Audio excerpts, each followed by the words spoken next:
Setiap berbuat dosa, isi dengan amal soleh. Tamhuha, niscaya akan menghapusnya.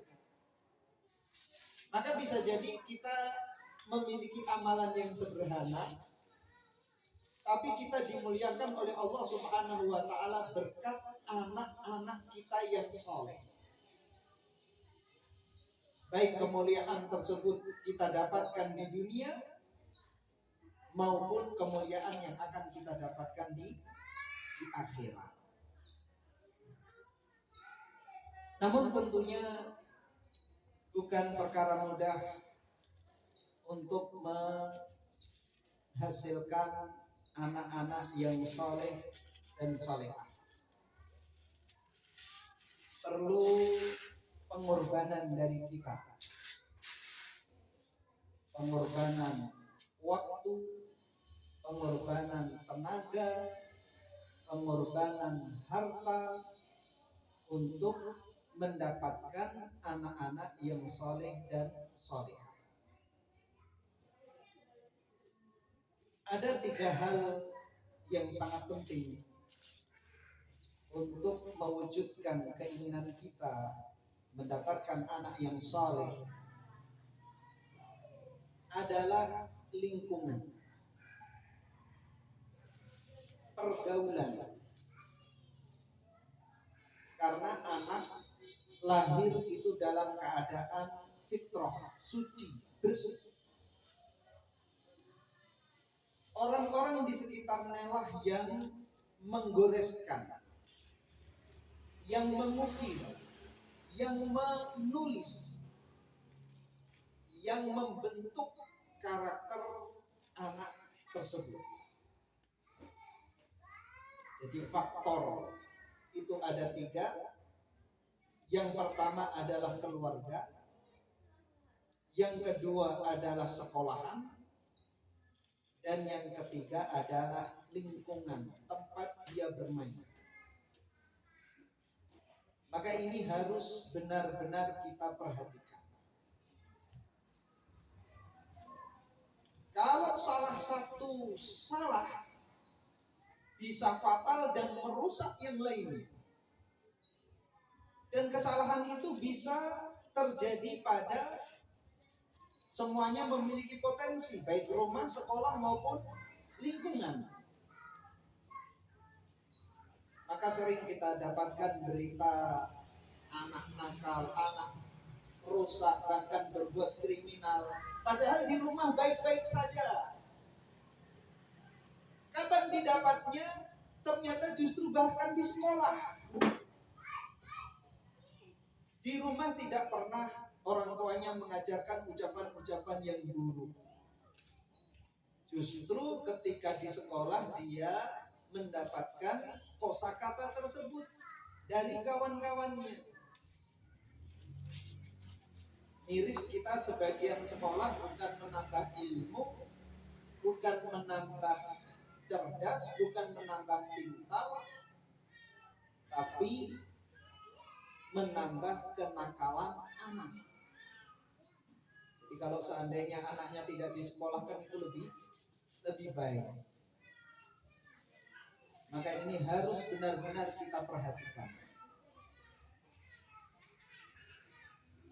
Jangankan makhluk hidup yang bernama manusia, alam sekitar kita itu akan membentuk karakter kita. Hanya berbeda karakter orang yang tinggal di perkotaan dengan orang yang tinggal di pedesaan, orang yang tinggal di pegunungan dengan orang yang tinggal di tepi pantai. Padahal gunung, sawah, kota itu tidak bisa berbicara, tapi bisa mempengaruhi. Dan ini setelah disadarkan oleh Nabi SAW dalam hadis yang diriwayatkan oleh Al-Imam Bukhari, as-sakinatu fi ahlil ghanam wal fakhru wal khuyala'u fi ahlil ibil. Ketenangan itu ada pada penggembala domba. Kesombongan itu ada pada penggembala onta. domba yang sifatnya lembut, kalem, maka penggembalanya pun akan cenderung lebih kalem. Sebaliknya onta yang keras, memiliki badan yang gagah, maka penggembalanya pun bisa sombong dengan onta. Padahal onta kambing itu tidak pernah berkomunikasi dengan penggembalanya, dengan pemiliknya, namun bisa mempengaruhi. Terlebih manusia yang bisa berkomunikasi. Maka kita harus selektif memilihkan tempat belajar anak-anak kita, dan juga kita harus selektif dalam memilihkan teman bermain anak-anak kita.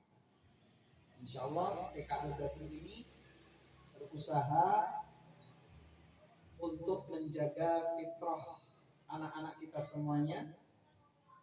Insya Allah pendidikan kita berbasis fitrah. Kita ajarkan kepada anak-anak kita yang utama dan paling pertama adalah tauhid.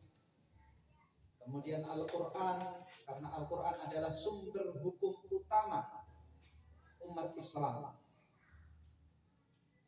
Yang mana Al-Quran sendiri di situ ada barokah. Sebelum memahaminya saja sudah ada keberkahan. Di saat rumah kita sering dibacakan Al-Quran, maka apa yang terjadi? Setan tidak akan dekat-dekat dengan rumah kita. Bagaimana hadis Nabi SAW, Inna syaitana yafirru minal baitil ladzi tuqra'u fihi suratul Baqarah. Sesungguhnya setan itu akan lari dari rumah yang dibacakan di dalamnya surah Al-Baqarah. Dan tidak adanya setan di rumah kita, menjauhnya setan dari rumah kita, itu sudah tentu akan membantu keharmonisan rumah tangga kita. Di saat kita sibuk sebagai ayah, sibuk mencari nafkah, ibu sibuk mengurus rumah tangga, terkadang untuk merutinkan bacaan Al-Quran setengah juz saja terkadang berat, terkadang terlewat. Maka kita harapkan ketika anak-anak kita sekolah di Al-Badru ini, kalau di sekolah lain usia PAUD, usia TK itu banyak nyanyi. Nanti insya Allah anak-anak kita di sini akan banyak ngajinya, karena memang tidak diajari nyanyi, tapi diajari ngaji. Maka yang terdengar nanti dari anak-anak kita, yang terucap dari mulut-mulut mereka adalah ngaji. Mulai dari surat-surat pendek bertahap insya Allah ke surat-surat panjang. Maka itu akan menjadi keberkahan insya Allah untuk keluarga kita. Di rumah dia ngaji, ketika kita ajak pergi main silaturahim ke kerabat, ketika kita ajak jalan-jalan, yang dilakukan adalah ngaji ayat-ayat Al-Quran. Maka insya Allah itu akan mendatangkan keberkahan untuk keluarga kita. Jadi 3 hal ini harus kita perhatikan. Pendidikan di rumah, kemudian memilih sekolah yang tepat. Insya Allah bapak-bapak, ibu-ibu semuanya, insya Allah sudah tepat memilih Al-Badru ini sebagai tempat menuntut ilmu anak-anak, bapak-bapak dan ibu-ibu semuanya. Kemudian yang tidak kalah penting adalah lingkungan di sekitar kita. Maka harus kita peringatkan ketika anak kita bergaul dengan anak yang tidak baik, di sekolah sudah bagus, di rumah sudah bagus, jangan sampai mendapatkan keburukan dari kawan-kawan yang ada di sekitar rumahnya. Nanti akan membawa kerusakan kemana? Membawa ke sekolahannya, mengajarkannya ke teman-temannya. Akhirnya nanti ada orang tua yang komplain, loh anak saya kok kenal kalimat ini, kok ucapannya seperti ini, dari siapa? Oh dari sekolah. Nanti sekolahnya yang tertutup. Maka harus kita jaga anak kita jangan sampai salah bergaul. Insya Allah dengan upaya seperti itu ya, fitrah anak kita terjaga itu sudah lebih dari cukup. Kita nggak usah muluk-muluk ya. Tidak usah muluk-muluk karena yang lain itu akan ngikut ketika akhlak dan karakter anak kita itu baik. Maka para ulama mengatakan al-adab qabla al-ilm, adab itu sebelum ilmu. Bahkan para ulama dahulu belajar adab dahulu bertahun-tahun baru belajar ilmu fikih. Dan itu yang diterapkan di pendidikan barat. Mereka membentuk karakter baru belajar ilmu-ilmu yang lain. Jadi tidak penting bagi mereka itu, tidak terlalu penting mendalami sains, teknologi, matematika. Tapi yang sangat mereka perhatikan bagaimana siswa itu bisa mengantri dengan baik. Itu jauh lebih baik daripada pinter matematika, pinter fisika, pinter biologi. Karena kalau pinter matematika tapi nggak punya karakter yang baik, akhlaknya buruk, kemampuannya hanya untuk kejahatan. Karena pinter ngitung artinya pinter manipulasi, memanipulasi data. Karena pinter ngitung. Jadi yang terpenting adalah fitrah anak kita terjaga. Nanti dia mau hafal Al-Quran, mau bisa bahasa Arab, ilmu sains, teknologi, itu semuanya akan ikut kalau akhlak anak-anak kita itu baik. Baik terhadap orang tua, baik terhadap guru, baik terhadap sesama teman, maka pasti akan menjadi manusia yang berharga di dunia dan jelas nanti di akhirat. Tapi kalau akhlaknya buruk, meskipun keilmuannya bagus, maka justru ilmu tersebut akan menjadi bumerang, sebagaimana terjadi pada orang-orang Yahudi.